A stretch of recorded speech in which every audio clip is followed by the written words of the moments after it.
Coucou tout le monde, j'espère que vous allez bien. Je suis ravie de vous retrouver pour ce nouveau bilan lecture où je vais vous présenter les lectures que j'ai fait ces 2 derniers mois. Alors tout d'abord, j'ai commencé avec Beautiful Chaos, le 3e tome de la saga 16 lunes de Margaret Stoll et Camille Garcia. C'est une saga fantastique qui suit 2 adolescents. Donc cette fois-ci, le protagoniste c'est le garçon, ce que je trouve assez sympa, et c'est lui qui est amoureux d'une jeune fille qui a des pouvoirs surnaturels puisqu'elle vient d'une famille de magiciens. Donc je ne connais pas les termes en français puisque j'ai lu cette saga en anglais, mais en anglais ce sont des casters.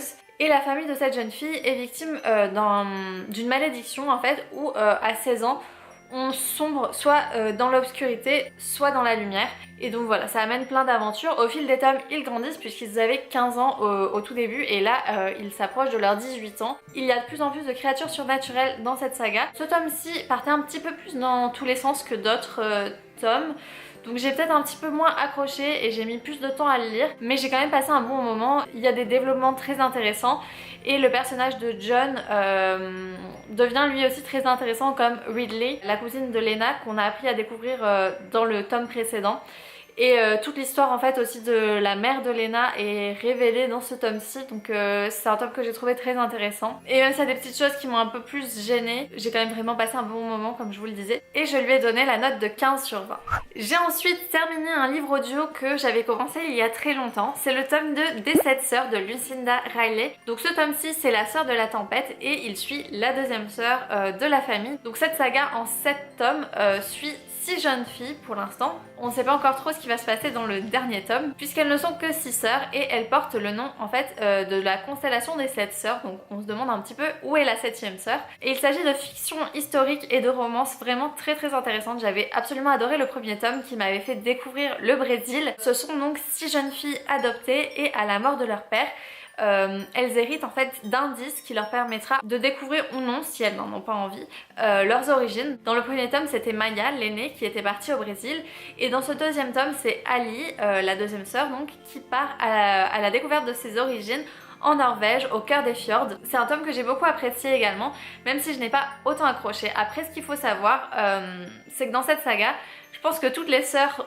sont toutes très différentes et toutes leurs histoires vont être aussi tout à fait unique. Enfin là, ce tome 2, j'ai envie de dire, il n'avait presque rien à voir avec le premier tome. Donc c'est normal en fait, je pense qu'on peut accrocher plus ou moins avec un tome ou un autre, en fonction de ses goûts, voilà. Ce tome-ci donc nous ramène plus d'un siècle auparavant en Norvège et suit un peu l'histoire de la musique classique dans ce pays. Il va nous amener sur vraiment plusieurs générations, donc ça c'est quelque chose que j'ai trouvé génial, puisqu'on part à il y a bien plus d'un siècle, jusqu'à la Seconde Guerre mondiale en Allemagne. Ça nous transporte un peu dans plusieurs régions, plusieurs moments de l'histoire selon en fait les générations. Et ça nous ramène jusqu'à Ali. Les livres des 7 sœurs sont rédigés en fait un peu sous forme de flashback et de présent bien sûr, où on suit la vie actuelle de chacune des sœurs et la découverte de ses origines. Mais en fait elles découvrent tout cela dans des flashbacks qui font un très bon équilibre en fait entre la romance, la fiction historique, le suspense. Je trouve que c'est très bien dosé, mais cette fois-ci c'était peut-être un petit peu plus long, surtout en fait la première partie des origines, en fait la première génération. J'ai trouvé que c'était peut-être un peu long, mais j'ai quand même passé un bon moment et je lui ai donné la note de 14 sur 20. J'ai ensuite, dans le cadre du club de lecture Audible, duquel je fais partie en fait, même si je ne lis pas souvent, enfin si je n'écoute pas souvent les livres audio qui sont choisis parce que ce n'est pas souvent mon type de lecture. Cette fois-ci j'avais voté parce qu'il y avait un livre qui m'intéressait, c'est Le Maître du Haut Château de Philippe K. Dick. C'est une série, mais c'était un livre bien avant cela. J'avais découvert en fait ce livre en ayant la chance d'interpréter pour des producteurs de la série dans le cadre d'un événement en fait de cinéma où j'étais en stage de traduction et interprétation. Donc du coup j'avais découvert la série puis le livre en me renseignant un petit peu plus, et c'est quelque chose qui m'intéressait beaucoup puisqu'on suit en fait la fin de la Seconde Guerre mondiale, mais dans une réalité alternative où elle aurait été gagnée par l'Allemagne et le Japon. Donc on suit le quotidien de personnages quelques années après cette victoire. Et en même temps, en fait, dans le récit, il y a un écrivain de science-fiction, donc le maître du haut château, qui rédige un roman où il imaginerait en fait la victoire du côté opposé, donc la victoire qu'il y a eu dans la vie réelle, mais en fait il l'imagine comme nous, on pourrait imaginer voilà ce qui se serait passé si l'Allemagne avait gagné. Il y a ce petit décalage assez étrange et c'était quelque chose qui m'avait interpellée et j'avais très envie en fait de découvrir ce roman. Malheureusement, je n'ai absolument pas accroché. On est une grande majorité en fait du club à ne pas avoir apprécié notre écoute Je ne dis pas que c'est un mauvais livre parce que visiblement il a eu quand même beaucoup de succès et il est très connu, il est toujours lu même si ça fait vraiment longtemps qu'il a été publié. Donc voilà, l'idée est super intéressante et moi c'est quelque chose qui m'intéressait vraiment beaucoup. Et c'est très bien construit en fait, le gros point fort du récit c'est ce monde tellement réfléchi, tellement détaillé, mais après il manque vraiment cruellement une trame. Pour moi il n'y a aucune histoire, je suis arrivée à peu près à la moitié du roman et j'ai abandonné. Donc c'est quelque chose que je fais très rarement, hein. Abandonner un roman, faut vraiment que j'y arrive pas quoi. Et là ça passait pas du tout, donc déjà on suit beaucoup de personnages et ils n'ont l'air d'avoir aucun rapport entre eux, enfin en tout cas moi j'ai rien décelé entre ces personnages. Et le gros problème, voilà, c'est qu'on ne comprend pas trop qui ils sont, à quoi ils servent, ce qu'ils vont faire, quelle est leur histoire, qu'est-ce qui va leur arriver. En fait j'ai l'impression que c'est un roman qui suit leur quotidien mais il ne se passe pas grand chose et c'est presque un roman philosophique en fait puisque ils passent un peu leur temps à réfléchir chacun de ces personnages. Donc j'ai décroché à beaucoup de reprises, j'ai pas réussi en fait à avancer dans l'histoire donc malheureusement j'ai abandonné à peu près vers la moitié parce que je n'avais toujours pas retenu qui étaient les personnages, je ne comprenais pas ce qu'il était en train de se passer. Pour moi il n'y avait pas d'histoire, je voyais les retours des autres personnes qui étaient un peu aussi démotivées que moi et les personnes qui en étaient venues à bout me disaient qu'elles n'avaient pas forcément beaucoup plus compris l'intrigue à la fin du roman que là où j'en étais, donc je me suis dit que ça servait à rien. Si c'était pour l'écouter vaguement en fond sans vraiment réfléchir à ce qu'il était en train de se passer parce que j'étais complètement perdue, ça ne servait à rien. Donc voilà, j'ai malheureusement abandonné ma lecture et je ne lui ai donné qu'une seule étoile parce que je peux pas donner plus à un roman que j'ai pas réussi à terminer, ce qui correspond donc à un 4 sur 20. Mais heureusement, après ça, j'ai lu Sight de Neal Shusterman, donc La Faucheuse qui est publiée chez la collection R.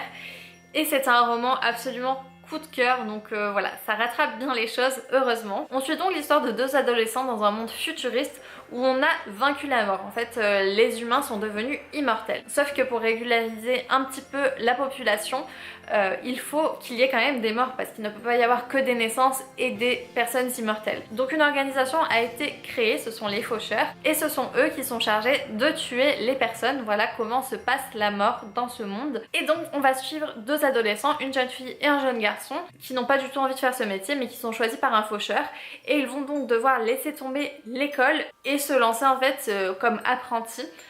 C'est un roman vraiment incroyable, je ne m'attendais pas à ce qu'il y ait autant de rebondissements, à ce que ça me prenne autant aux tripes. J'ai eu les larmes aux yeux, le cœur brisé, une boule dans la gorge vraiment à beaucoup de reprises. Je m'attendais pas à tous les développements de l'histoire. En fait c'est vrai que quand on se dit un garçon et une fille, on se dit il va forcément y avoir une histoire d'amour et ça va être un peu ça en fait le cœur du roman. Mais alors mais pas du tout. Ça a vraiment pris une direction hyper originale. Il y a tellement de rebondissements, c'est incroyable et les personnages sont juste géniaux. J'ai adoré ce monde, c'est tellement bien réfléchi, c'est tellement bien pensé dans les détails. Enfin voilà, je n'ai qu'une hâte, c'est de lire le deuxième tome et je sens que l'attente pour le troisième tome va se faire très longue. Et en plus voilà, j'ai eu la chance de rencontrer Neal Shusterman au salon du livre de Montreuil auquel je me suis rendue il y a quelques jours et dont je suis en train de monter le vlog, donc vous l'aurez d'ici quelques temps, mais ça prend toujours un peu plus de temps les vlogs, donc c'est pour ça que je poste cette vidéo en premier. Donc j'ai eu la chance de me le faire dédicacer. Donc voilà, je suis super contente de ma dédicace et j'ai eu un marque-page de Joy, son nouveau roman qu'il a écrit avec son fils. Et en plus de ça, il y avait une conférence super intéressante sur les dystopies à laquelle il a participé. Donc voilà, c'était vraiment une super rencontre. En plus, j'étais en plein dans ma lecture et depuis je l'ai terminé et j'ai tout simplement adoré. Donc je ne peux que vous encourager à lire ce roman auquel j'ai donné la note de 20 sur 20.